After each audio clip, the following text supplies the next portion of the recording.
Hello everyone. तो खेसारी लाल यादव जी और डिम्पल सिंह का 2024 का पहला देवी गीत का पोस्टर आ चुका है और इस गाने को लिखे हैं कृष्णा बेदर्दी जी और इसमें म्यूजिक दिए हैं आर्या शर्मा जी।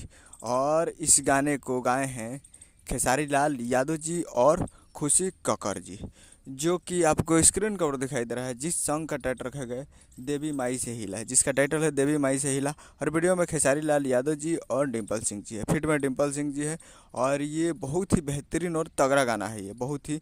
और ये पहला गाना आ रहा है 2024 का, और जो कि टाइटल भी गजब है, देवी माई से हिला, जो कि कोई गाने पे ये धुन पे ही ये गाना बना है।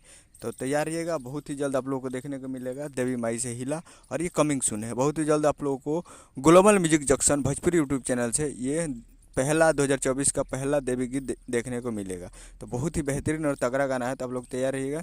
एक दो दिन में रिलीज हो जाएगा, आज शायद टीजर भी आ जाए, कल वीडियो भी आ जाए, तो तैयार रहिएगा देखने के लिए। यही अपडेट सबमिट करेंगे। वीडियो चैनल को सब्सक्राइब ब्लैक एंड प्रेस करते हैं। कैसे यादव जी का लेटेस्ट आता है। मिलते हैं कल वीडियो में। जय हिंद, जय भोजपुरी।